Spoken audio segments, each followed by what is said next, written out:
So this is before, after the fact.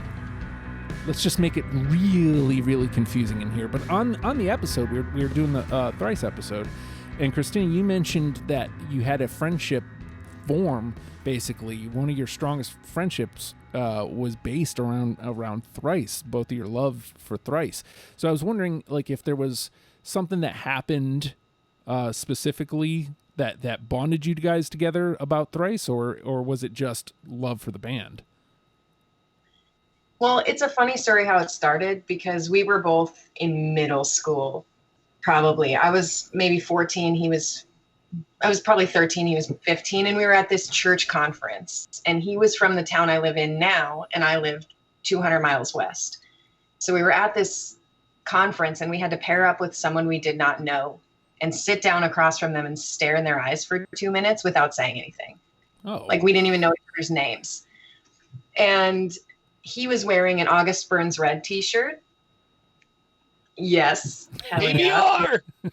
Yes. And I was wearing a Taking Back Sunday t-shirt. And I remember this so vividly. And we like looked at each other and did the whole 2-minute thing. And then we stopped the 2 minutes and I was like, holy crap, I love your shirt. That's an awesome band. He's like, I love yours. And then we started talking about music and he talked about Thrice being one of his favorite bands. So I was like, dude, I love that band too.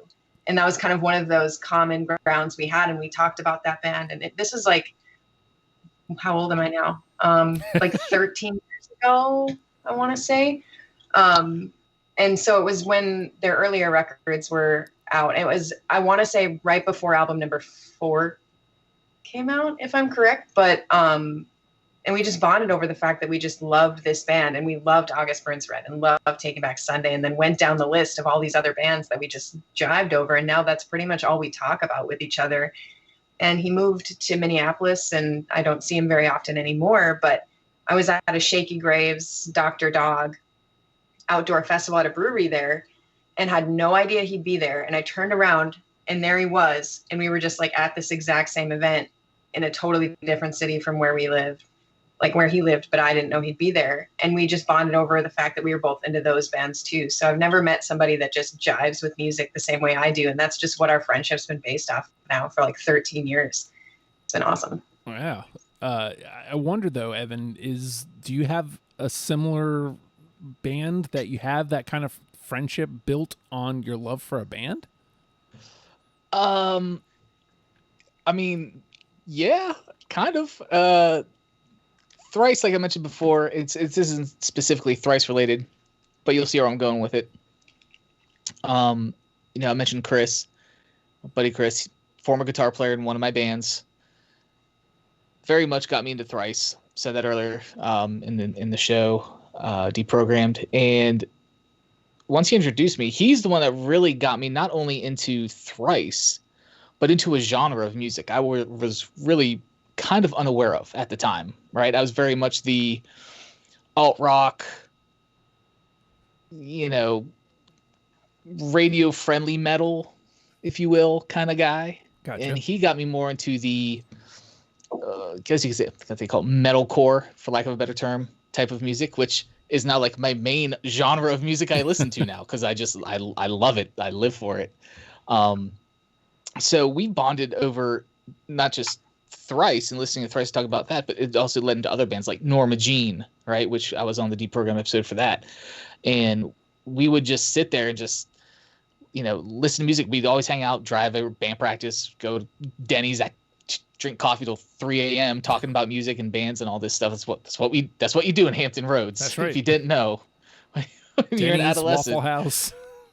Right? Waffle House, Denny's. Yep. That's what you do. And you guzzle bottomless coffee till the wee hours of the morning because you're young and can do that.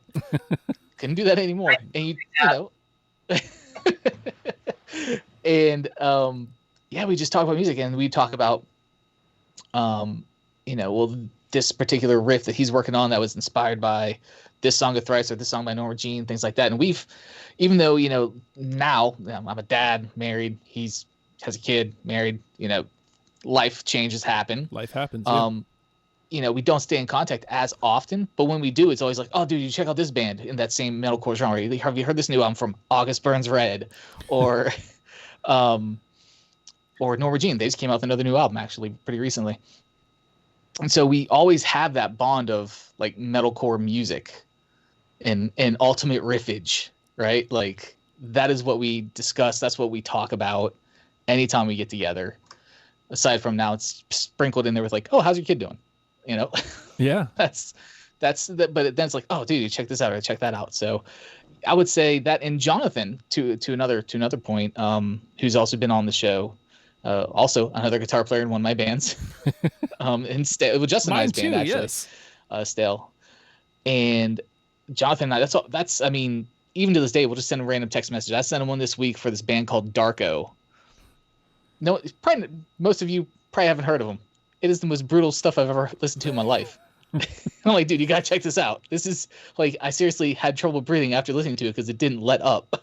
Like, but yeah, it's just those bonds you forge with music. It's such an interesting thing that music can do. And yeah, that's my story, kind of. I had an interesting bond with the Booth brothers at Papa John's, and I'll delve into this a little bit more onto the actual after the fact, but I'm going to start with the happy side, Deftones. And, you know, you work a job with somebody, and you got to have something in common. You know, sometimes it's wrestling for me, sometimes it's Smashing Pumpkins, which is unfortunately rare. It's for the Booth brothers, it was the Deftones. So, like, if I'm working late, the booths are closing, we're talking Deftones. We're talking all the albums. Like we could, all three of us could go toe to toe, and we could talk from first to last, like everything about them. Talk about Chino. Talk about side projects, Team Sleep. And it was nice to be in an environment where you're supposed to be your unhappiest, I guess, especially in those years. You know, when you're working just to pay the bills, like I'm delivering pizzas. Like, I'm not changing the world.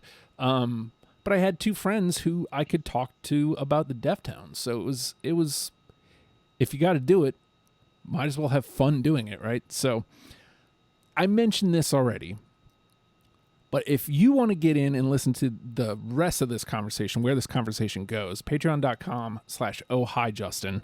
$1 a month gets you into the club, as it were. You become a patron, and you get to listen to the rest of this conversation on After the Fact.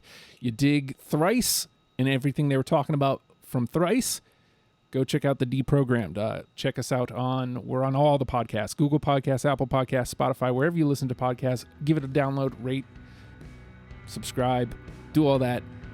And we will talk to you guys soon. I guess I probably should come up with a sign-off for this one. I don't know. I'll come up with something.